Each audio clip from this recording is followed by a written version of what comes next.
तर नमस्कार विद्यार्थी मित्रांनो, आज आहे 29 मार्च आणि आजच्या व्हिडिओमध्ये आपण 29 मार्चच्या सर्व चालू घडामोडी या व्हिडिओमध्ये डिस्कस करणार आहोत.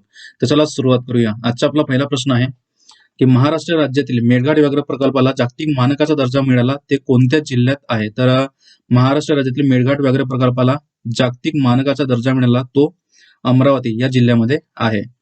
त्यांचा प्रश्न आहे, राष्ट्रीय तलवारबाजी स्पर्धेत सुवर्णपदक जिंकणारी प्राची लोहान कोणत्या राज्याची आहे? तर राष्ट्रीय तलवारबाजी स्पर्धेत सुवर्णपदक जिंकणारी प्राची लोहान ही हरियाणा या राज्यामधील आहे. हरियाणाचा जर विचार केला तर याची राजधानी आहे चंदीगड. मुख्यमंत्री आता मनोहरलाल खट्टर, राज्यपाल आहेत बंडारू दत्तात्रय. प्रमुख नॅशनल पार्कचा जर विचार केला तर सुलतानपूर आणि कलेश्वर नॅशनल पार्क हे हरियाणामध्येच आहेत. ठीक आहे. त्यानंतरचा प्रश्न आहे, महिला जागतिक बॉक्सिंग स्पर्धेत भारताच्या नीतू घंगासने किती किलो वजनी गटात सुवर्ण पदक पटकावलेलं आहे? तर महिला जागतिक बॉक्सिंग स्पर्धेत भारताच्या नीतू घंगास यांनी 48 वर्ग किलो वजनी गटामध्ये सुवर्ण पदक पटकावलेलं आहे. त्यानंतरचा प्रश्न आहे, महिला बॉक्सिंग चॅम्पियनशिप मध्ये स्वीटी बुराई यांनी किती किलो वजनी गटामध्ये सुवर्ण पदक पटकावले? तर महिला बॉक्सिंग चॅम्पियनशिप मध्ये स्वीटी बुराई यांनी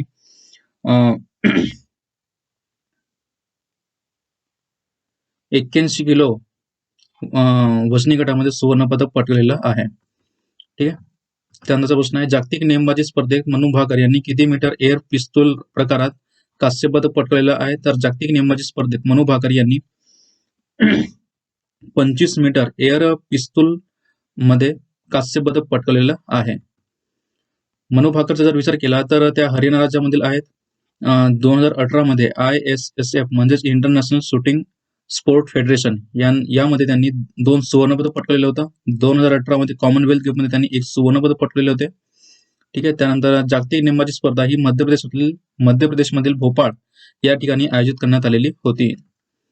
त्यानंतर प्रश्न आहे, केंद्र सरकारने जाहीर केलेल्या 2023-2024च्या मनरेगाच्या मजुरी दरामध्ये कोणत्या राज्यामध्ये मजुरी दर ही सर्वात जास्त आहे? तर केंद्र सरकारने जाहीर केलेल्या 2023-2024च्या मनरेगाच्या मजुरी दरामध्ये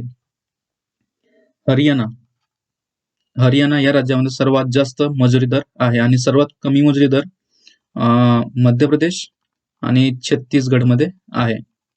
किती? तर 221. ठीक आहे. त्यानंतर प्रश्न आहे, जागतिक बॉक्सिंग स्पर्धेमध्ये निकहत झरीन यांनी किती किलो वजनी गटामध्ये सुवर्णपदक पटकावले? तर जागतिक बॉक्सिंग स्पर्धेमध्ये निकहत झरीन यांनी 50 किलो वजनी गटामध्ये सुवर्णपदक पटकावलेलं आहे. निकहत झरीन यांनी कॉमनवेल्थ गेममध्ये सुवर्णपदक पटकावलेलं होतं. तर 2009 मध्ये त्यांना द्रोणाचार्य पुरस्काराने सन्मानित करण्यात आलेले होते. त्यानंतर प्रश्न आहे, जागतिक बॉक्सिंग स्पर्धेमध्ये लवलीना बोहरगेन यांनी किती किलो वजनी गटामध्ये सुवर्णपदक पटकावले? तर जागतिक बॉक्सिंग स्पर्धेमध्ये लवलीना बोहरगन यांनी 75 किलो वजनी गटामध्ये सुवर्ण पदक पटकावलेलं आहे. त्यानंतर आपण थोडक्यात लवलीना बोहरगन यांच्याविषयी थोडक्यात जाणून घेऊया. त्या आसाम या राज्यामध्ये राहणाऱ्या आहेत. तसेच त्यांनी 2020च्या ऑलिम्पिक स्पर्धेमध्ये त्यांनी कांस्य पदक पटकावले. 2019च्या महिला जागतिक बॉक्सिंग चॅम्पियनशिपमध्ये त्यांनी कांस्य पदक पटकावलेलं होतं. तसेच 2020 मध्ये त्यांना अर्जुन पुरस्काराने देखील सन्मानित करण्यात आलेलं होतं. त्यानंतरचा प्रश्न आहे, महाराष्ट्रातील पुणेमध्ये सुरू असलेल्या राष्ट्रीय तलवारबाजी स्पर्धेत कोणी सुवर्णपदक पटकावलेलं आहे? तर महाराष्ट्रातील पुणेमध्ये सुरू असलेल्या राष्ट्रीय तलवारबाजी स्पर्धेमध्ये भवानी देवी यांनी सुवर्णपदक पटकावलेलं आहे. ठीक आहे. त्यानंतर प्रश्न आहे, जागतिक रंगभूमी दिवस म्हणून कोणता दिवस साजरा करण्यात येतो? तर जागतिक रंगभूमी दिवस म्हणून 27 मार्च हा दिवस साजरा करण्यात येतो. रंगभूमीविषयी जनजागृती व्हावी आणि त्यांचा जास्तीत जास्त प्रसार व्हावा यासाठी हा दिवस साजरा करण्यात येतो. आणि आजच्या दिवसाची थीम आहे theatre and a culture of peace.